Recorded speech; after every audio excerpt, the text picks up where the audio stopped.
Hello friends, welcome back to DIY guitar making here at Eric Schaefer Guitars. First of all, if you like what I do and you get a little something out of the lessons that I teach here, do me a favor, go to ericschaeferguitars.com and there you can check out the structured online courses that I have, and also you can see the schedule of dates for my upcoming guitar build workshops. Alrighty, we're gonna do Q&A today. I don't have much in the way of just update to talk about. I just got back from a vacation in Texas. That's why I missed a couple videos there for you guys. Sorry about that. But I'm back from vacation, looking forward to getting back to work on guitar number 116. I've also been doing a number of repairs. That's what I was doing all day yesterday, just knocking out some repairs. Which is not something I do all the time. I like to do repairs sort of seasonally. When time opens up for me, I'll squeeze in some repairs. I did do a video recently on a refret of an electric guitar, which came out to be a really good video, although barely anybody watched it for some reason. It might be because it's over an hour long. That sometimes makes it a little harder for people to click on because it's a time investment for sure. But hey, if you haven't seen that video, go check it out. It's a really good video. I'm done yammering. Let's get into your questions. First, we're going to go to the private members forum on Discord. And of course, as always, the way that you gain access to this private members forum, if you're interested, is to buy one of my online courses or to sign up for one of my workshops. So it's a private forum for previous students of mine. And we'll start there, and then we'll head over to YouTube and answer some of your questions and comments over there as well. All right, here we go. Let me first start by just saying that I realize that I have not been doing questions of the week lately. In fact, I'm kind of always a little bit inconsistent with them, so I should really just stop calling it the question of the week. I don't know what to call it, if it's just the question that I intermittently post. Doesn't sound as good. But anyway, I just added a question of the week, which I can go ahead and read it here, but because I just added it to the forum, nobody has responded to it yet. So I'll just throw it out here for you guys so that everybody hears it. The new question of the week is, as a player, what is your favorite guitar brand? For clarification, when I say brand, I am excluding solo luthiers, which perhaps could be a future question, but smaller companies with just a dozen employees or so can be included. In essence, you walk into any decent music store, to which maker's guitars are you drawn? Okay, and I'm not going to answer my own personal opinion on that until the next Q&A because I don't like to taint the waters. I want to hear what you guys say. All right, but let's go ahead and read your questions now. Okay, we got one from Larry Kuhn. And Larry Kuhn writes, I haven't been in here in a while, so there's a lot of responses to your questions, which is great. And I'll go through some of that. But it sounds like while I've been away, you guys have been working things out amongst yourselves, which is how it's supposed to be. And that's great. So Larry Kuhn writes, I picked up a bunch of acrylic templates from LMI in their going out of business sale, and I have a question. Hopefully the photos will illustrate what I'm talking about. And I'll put the photos up on the screen for you guys. He writes, do their headstock templates include space for the nut, or would the nut be between the headstock and neck templates? And by neck templates, he means the fretboard template, I believe. Okay, so there's a lot written here and a lot of responses, but I'm going to kind of condense all this down and give you an answer. So he's asking, he's got a commercially made headstock template and a commercially made fretboard template, and he's basically asking, am I supposed to place those two things together and trace out my neck and build my neck based off of that, or do I leave space between those two templates for the nut? And in what transpired after that in the forum, LC Guitars came in and other people, Patrick, and they all kind of talked and determined that it essentially, from looking at pictures and going back over the plans, that the headstock covers about half of the nut width, which kind of doesn't make a lot of sense if you think about it. But LC Guitars made a good point, which is that things change over time, especially with old companies like Martin. And so one reason they might even change is simply that in the early days, as LC Guitars mentioned, things like templates would actually get worn down over time. So year over year, you would actually see a subtle difference in the length or size or otherwise dimensions of certain parts simply because of use on that template and wearing down. So that could account for half of a nut width. Anyway, all of this, as I'm reading this, I'm thinking, my initial thought was simply, hey, you might be overthinking this a little bit. Because honestly, if you just say, look at, in his case, a Martin guitar, and just kind of eyeball it and what looks right to your eye, this is not a critical measurement, believe it or not. You want, the tuner holes to be in the right place and everything like that. That's all on that headstock template. But how far up or how far down that template goes can be adjusted a little bit one way or the other with zero impact on the function of the instrument. It'll look slightly different, right? If you elongate the neck and put the tuners up at a great distance from the nut, it'll still function exactly the same. But it might look a little strange or a little different because you'll have that elongated headstock. Now, on the other side, if you kind of scrunch it down too far, perhaps you don't account for the nut width at all, well, then your tuner's going to be closer to the nut and it's going to, could look a little off in that way. So anyway, go ahead and do what everybody said in the forum here and, compare it to pictures, and perhaps they didn't account for half of the nut width, so slide it up by half of your nut width. Go ahead and do all that, but in the end, give it the eyeball test. And honestly, if you don't like it, shift it. Just, fudge it around a little bit, because you're not messing with,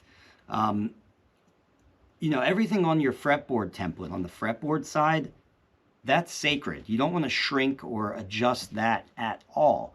But on the headstock side, you can absolutely lengthen or shorten that headstock template, again, with no problems.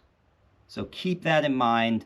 I just wanted to add a note of sort of pragmatism to what otherwise was a great, more technical discussion in the forum.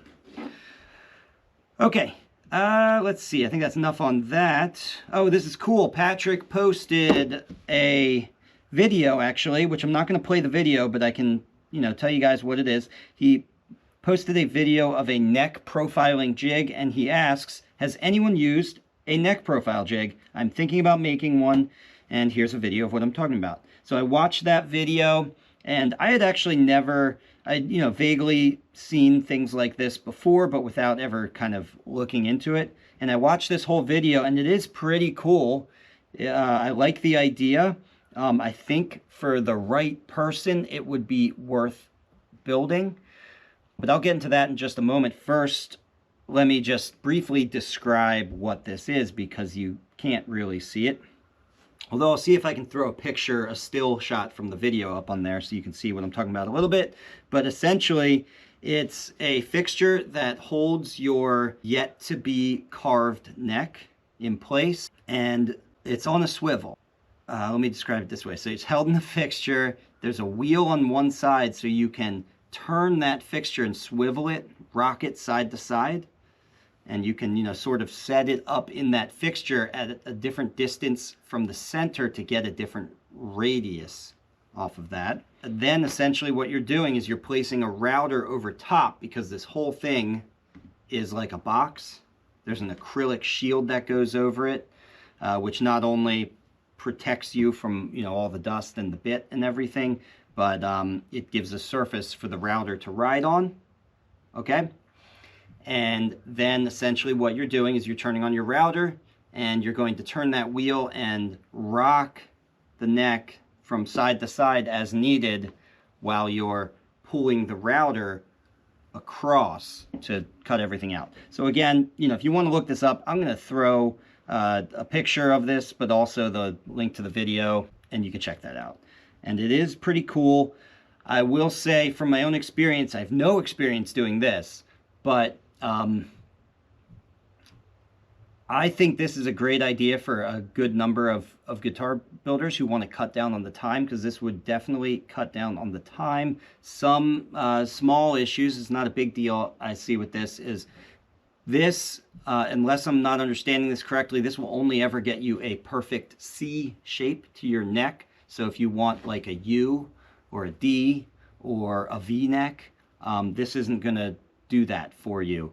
Or at least, you know, if somebody who's used this gets back to me and explains, oh, you can, I'm sure there might be a way which would involve a serious amount of, you know, stopping and resetting how the neck sits in the jig, and that just seems like it's, you know, gonna miss the point. At that point, you might as well just be carving it by hand. So anyway, most people use a C shape anyway. I find most players like that C shape, so that's not to say that's a huge negative for using this jig. It's just to say that you're kind of pigeonholing yourself into something that, again, is very common. Most people want that C shape.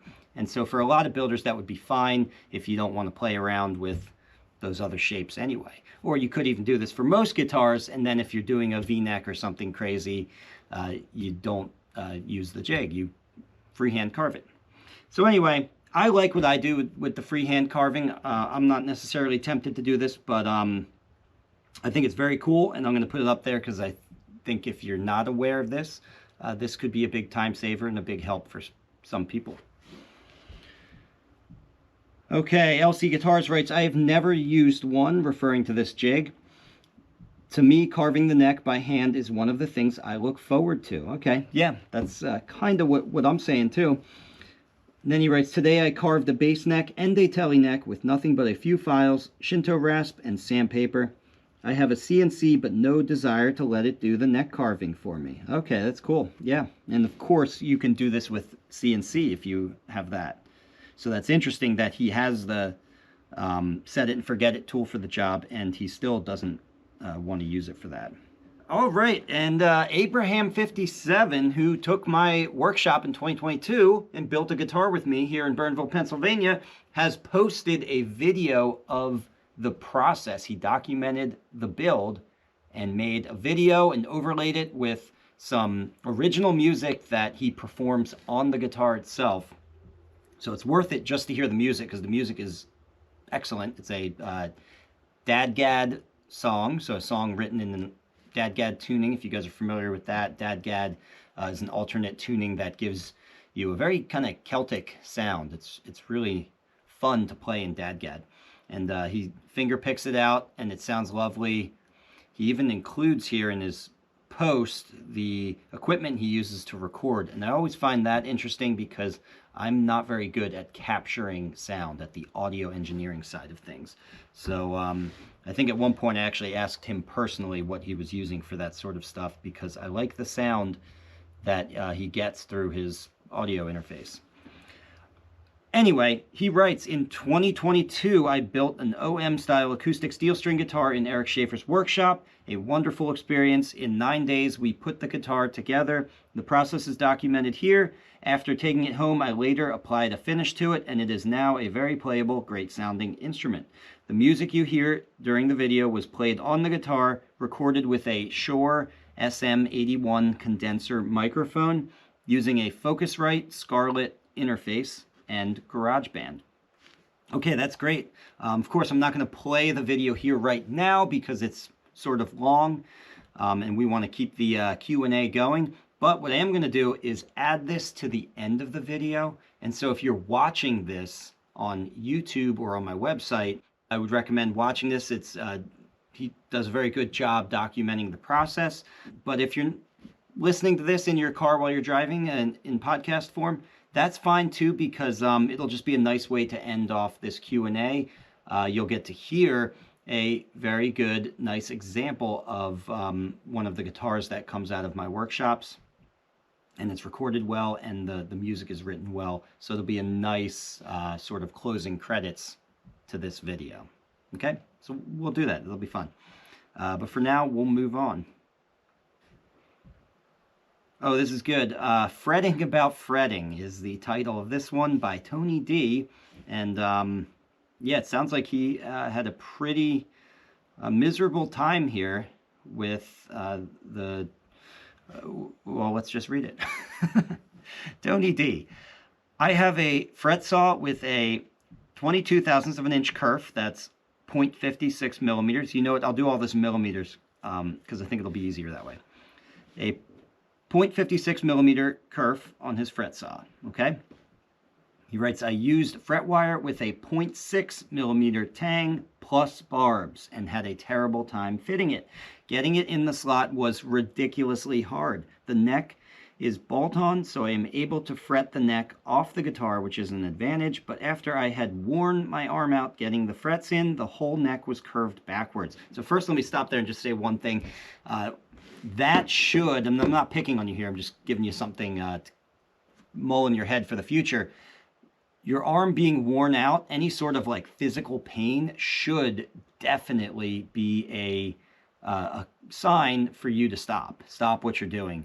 Fretting should be a gentle, simple, firm tap. In fact, I don't even want to say the word firm because firm implies a little bit too hard. It's just straight from the wrist.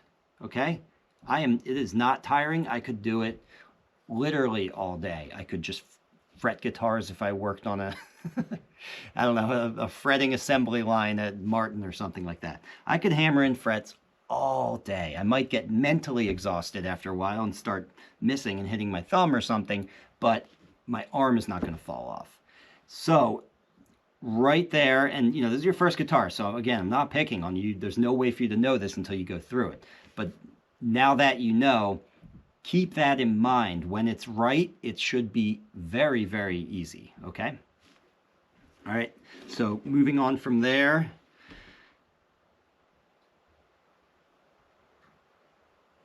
But after I had worn my arm out, getting the frets in, the whole neck was curved backwards, so that's compression fretting. That's what's happening. If you really force those in, it's actually going to curve the neck. Some people use that intentionally as a technique to fix, you know, you'll refret a guitar in a certain way so that when the tang and the barbs off of the tang go into the wood, it'll actually force a back bow into it to correct a forward bow. But here you weren't trying to correct something, so it actually just seriously messed up your neck.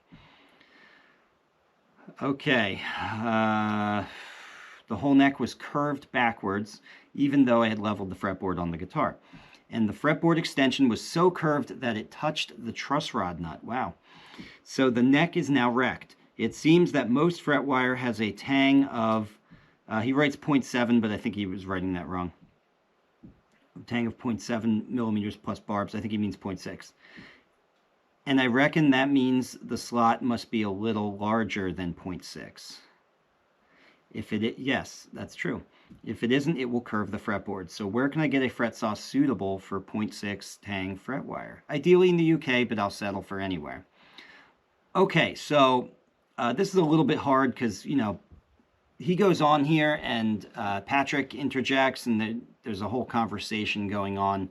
And what I gather from the conversation is that Tony D is pretty set on the Fretwire that he has. So I don't know what the actual mismatch that's going on here. It's hard to tell because if you're measuring with calipers, it's easy just to be measuring wrong. Yeah, he writes, these are the frets I got because I wanted gold colored.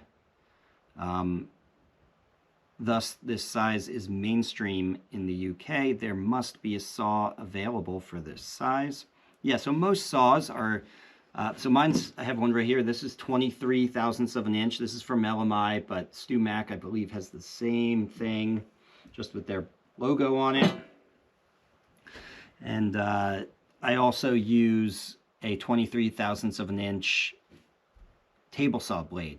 Now, what you mentioned was a 22 thousandths of an inch blade, but 1,000th of an inch difference, I don't think, that's still not gonna get you to 0.6 if you're trying to match your fret tang. So I don't necessarily know that that's it, but here's what it honestly might be. You didn't mention where you got your saw from, and I am speculating here that perhaps it's a used saw, because the saw will actually wear down the teeth, especially if they're set teeth. So there's two types of saws. There's saws that don't have set teeth, and those are kind of difficult to pull and use because they bind up in the slot a little bit. And other ones that have set teeth, which don't bind up as much, but then, you know, the set of the teeth have to be just perfect to that size that you want. And over time, as they wear down, ooh, cool, I got a package. That's funny, right on the podcast here, you guys saw it. I just got a StewMac box right outside my door. That happens all the time. Anyway, where was I? So yeah, those set teeth over time, now we're not talking over the course of one build, but over many builds, perhaps, you know, years, maybe even, depending on how much you use it, those teeth actually grind down a little bit when you're cutting into hardwoods like ebony. And it might start out as 23 thousandths of an inch, but it might end up as 19 thousandths of an inch at some point. By the way, I apologize for jumping between thousandths of an inch and millimeters. The point is the same. It starts big and it gets small. My saw, I always think of, I use millimeters and thousandths of an inch, as you guys know, and my saws are all listed in thousandths of an inch. So that's why I talk about it that way. But hey, that's the point that I wanted to make there. Other than that, I mean, it's hard without, this is one of those things where I'd have to be there in your shop, or yeah, I'd have to be there to really figure out what's actually going on. But you really do have to figure this out. And what I would do, of course, is get a piece of scrap wood, and just that's going to be your testing ground, right? Put the guitars away and cut a bunch of slots. Maybe you order a new saw if you think the saw is the problem. Cut slots with that new saw, try to fit them. Of course, on the other side, you can keep the saw you have and try and find fret wire with a different tang size to fit it. That's about all I can give you to help you. But again, if your arm's falling off, stop. Please. Please stop. Oh, sorry guys, I'm getting a phone call here. Let me turn that off. Yeah, I should have had this silenced before I started recording. Okay, and Rob writes, starting work on the neck, Honduran mahogany, set up a leg tapering jig on the bandsaw to cut the scarf joint. My first attempt at doing it freehand didn't work out so well. Luckily, I had plenty of stock material for a second attempt, this time using the jig.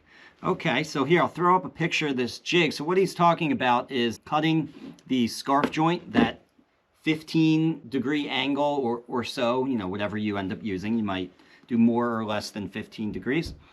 It looks like it's a very nice jig he created right there. I like that. I actually made a jig for doing this too at some point, but I just do it freehand now. It's, you know, very easy to just pass it through and follow that line. Of course, I've been, you know, working with this stuff forever. So, you know, take that for what it is. Might be easier for me to say that perhaps. Let me show you the jig that I made. So I'm going to throw his jig up on the screen, which actually I really like. I might like more than the one that I made. The jig that I made, I probably used like twice ever, but it works. Yeah, this was actually early in my lutherie days. Look how overthought this is, I would say. So, you know, essentially this edge right here runs against your bandsaw fence, and the bandsaw blade can ride right in here, and you can clamp your neck on here and set it to whatever angle you want based off of this circle. And then your clamps, these little cutouts here, are to pull some clamps in there and clamp it in place. And then I think you can put another clamp over here. But anyway, it's easier, I think, to just freehand it. But hey, if some people like the assurance they get, that guarantee of having a jig. And I don't have any problem with that. And I like, mechanically, just, you know, looking at the picture here, I like what you built there. That looks right. Okay. What did he call it? Leg tapering jig? I'm not sure why. I'm just curious there why it's called a leg. Maybe that's something in woodworking that I'm not aware of. A leg tapering jig. Anyway, oh, Patrick writes, I've wondered about using one of those. How much time did it save you planing and sanding? Because that's the thing. If your cut is wildly inaccurate, if you freehand it, you're going to be planing that joint to true it up a lot more. So that's why he's asking that. And he writes, yes, the jig. Rob writes, yes, the jig did save me a lot of time in planing and sanding. My freehand attempt required a lot of work, and I still wasn't satisfied with the result. The tapering jig with a sacrificial fence worked a lot better. My bandsaw blade is a 1/2 inch, and table is square to the blade, as well as the guides being set up correctly. I'm happy with the result. That's all that matters, too. Yeah, you can jigify things and you can freehand things, but all that matters is if you're happy with the result. The sort of time-saving efficiency aspect of it is very secondary in my opinion. It can become important, especially if you're trying to make money with this, but also like it's really hard to get very satisfying results. I don't want to underpin that. It's very hard. And so when you find a technique that gets you that perfect result and gets you on to the next step, that's usually enough for most people. Like I don't worry about, is this the absolute optimal way of doing this? If I get a solid result, that's the technique I use and continue to use. Okay, it's kind of that old adage of like it's people always say, well, this is what I've always known, so this is why I do it. And I think that's true a lot in guitar making. Once you get something down solid, don't fix it if it ain't broke. Okay, let's see. Let's do YouTube, I think. I think we're done here. I mean, there are more comments in here, but that's fine. I think we'll give you guys on YouTube a shot. All right, let's jump on over here to YouTube world. Okay, Riley Info writes, this is on a video I did about, well, it's on the Q&A video, and in this video I was talking about various glues for, you know what? Yeah, we were talking about the difference between hide glue and titebond, and how hide glue is less permanent and more easy to remove. And Riley Info writes, I personally find titebond more reliable to take apart. It always comes apart at the same temperature. Hide glue either delaminates too easily or won't come apart easily for me. YMMV, what is YU? There's some, I hate these internet abbreviations. So you guys shout at me. Tell me what YMMV means. YMMVV. But hide glue I find very inconsistent. Titebond seems to have a consistent, predictable recipe that I find only slightly harder to take apart than hide glue at its best. Yeah, that's a good point, and he's right. There's a consistency, of course, that you get with a proprietary product like titebond, whereas hide glue is something, you buy flakes and you mix it up and you make your cut, and it's always going to be different depending on who made the material, how old or expired it was when they mixed it up, and of course the cut that they produced. So I like that, actually. That's a good way of thinking about that I didn't think about. So if you can just master titebond and have all your repair set up to be kind of geared towards removing those joints, I can imagine that it would actually be easier because, like he said, it's more reliable. So very, very good comment. I like that. Won't the slot beveling make the fret grip looser in the slot? So this is from Vitalis Step, and he's commenting on a fret hammering technique video that I did. Won't the slot beveling make the fret grip looser in the slot? No, so he's talking about where we bevel the very top edge of all of the fret slots so that we don't have a 90-degree edge and we don't get massive chip out when the tang, when or if the fret tang comes up out of the slot. And I think the reason you're asking that question, which is a reasonable question, is because you're imagining this great big V, this bevel on both sides coming down to the bottom of the slot or near to the bottom of the slot. When in reality, I'm using a very fine needle file and we're just kissing the top of each fret slot to the point that most people, and I know this because I have students come here and work with me, most people cannot even see the work that they've done with their unaided eye after they've done it. So the fret slot, 99% of it is untouched by this file. It's really just a kiss on the very top edge to soften that edge, okay? So don't think of, you're not trying to create a giant V, because you're absolutely right. Then when you hammer the fret in, there's gonna be nothing for it to grip onto, okay? So don't overdo it. You're just kissing the top. My chair is sinking. I have the incredible sinking chair here. It's a hydraulic seat, and it keeps sinking on me. Okay, I'm hesitant to answer. So, all right, I'll give you a little backstory on this. So I've got this one video that I literally get just daily comments, like several comments a day, on this one video. And it's because I made a video titled "Why Tonewoods Do Not Impact Tone on Electric Guitars." A very controversial thing to say, and people, you know, straw man this in so many ways.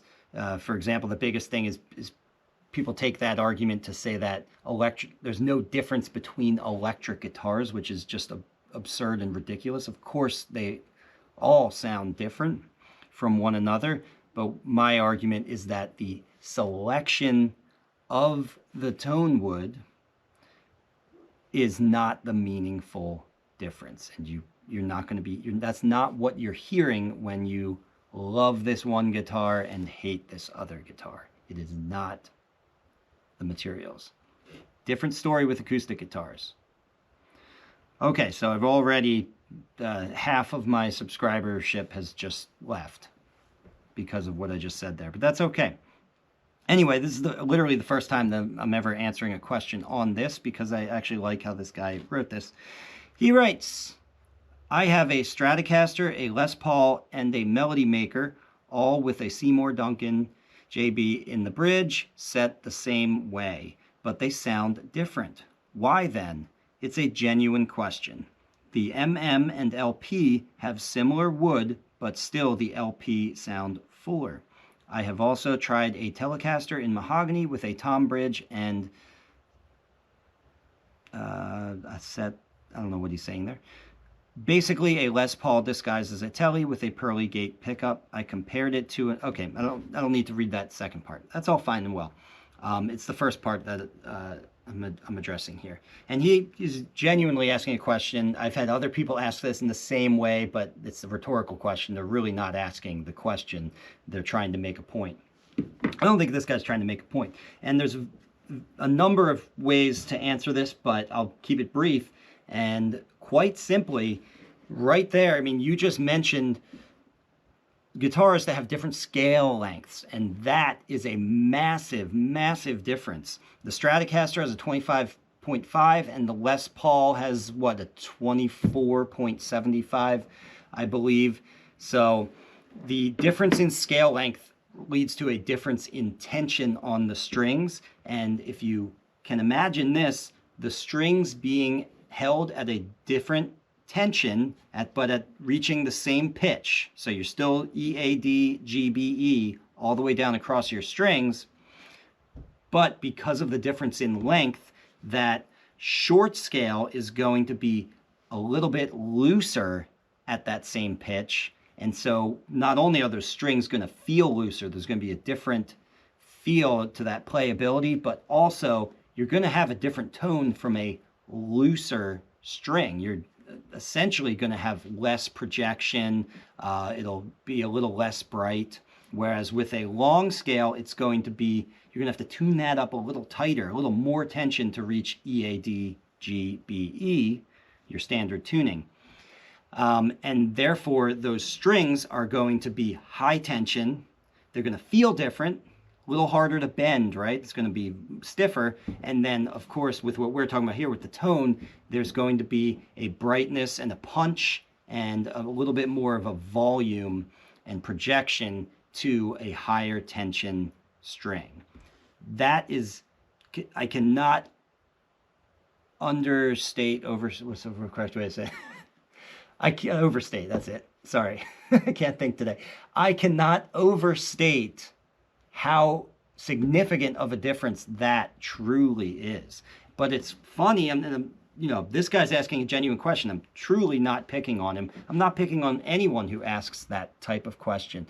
But it's funny to me how easy it is to overlook that, and how the marketing, what we've been trained to believe with marketing in the commercial manufactured guitars world, is always trying to turn our focus back onto the wood, the tone wood. Look at this beautiful rosewood, this and that. We're just trained to think in terms of that, not to mention it's the bright, shiny object in the room, right? So when you're looking at a guitar, you can see the wood. The wood has a psychological effect on us just looking at it.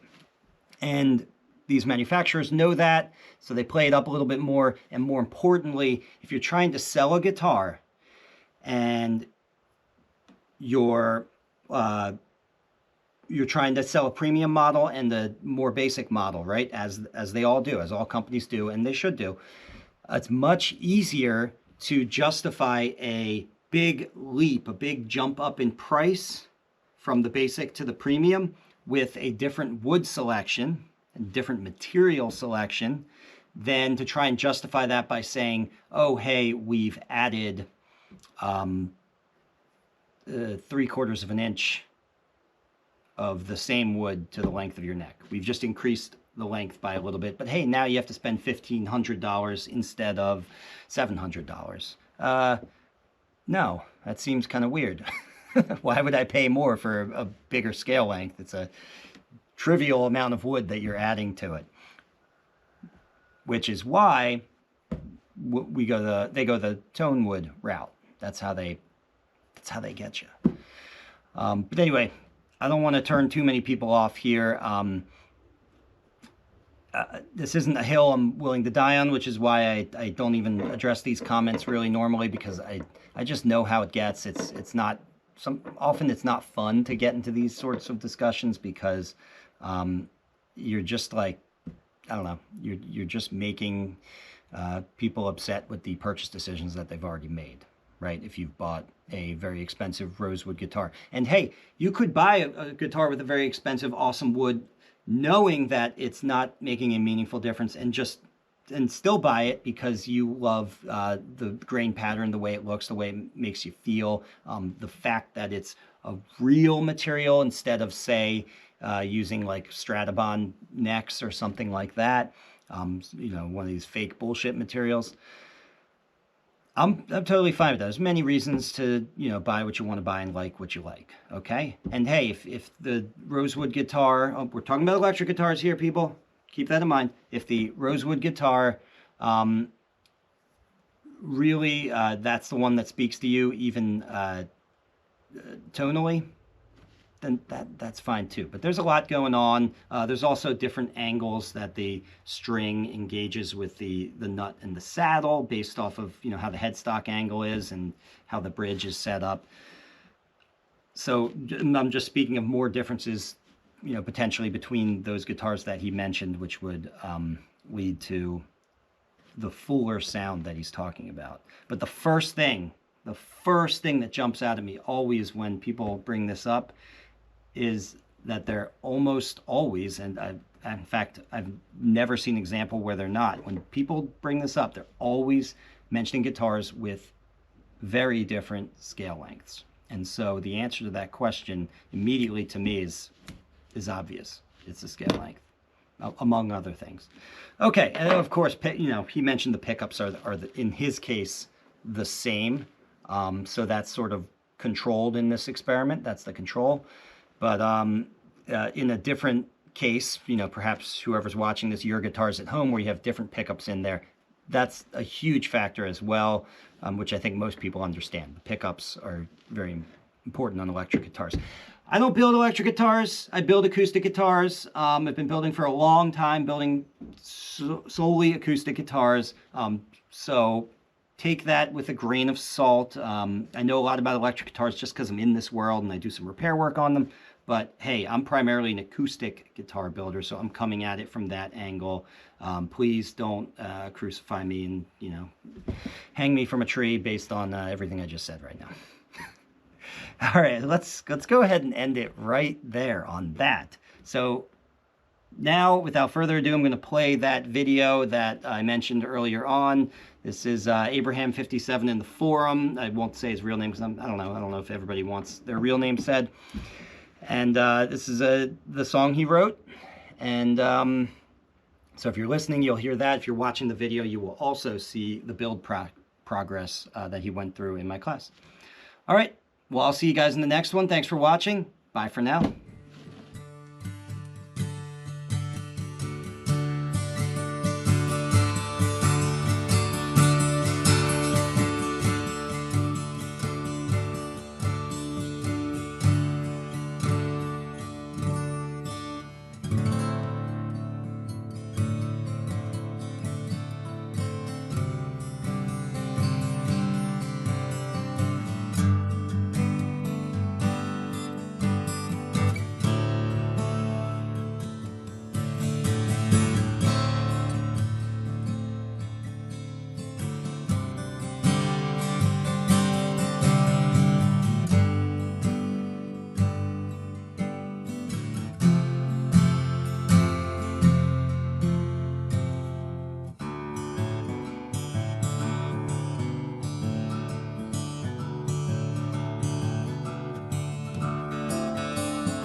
If you learned something here, please give this video a like and subscribe so you can be notified when I release a new DIY guitar making video. And if you want to really learn more, take one of my structured online courses at ericschaeferguitars.com or register for a hands-on guitar building workshop here with me in Burnville, Pennsylvania.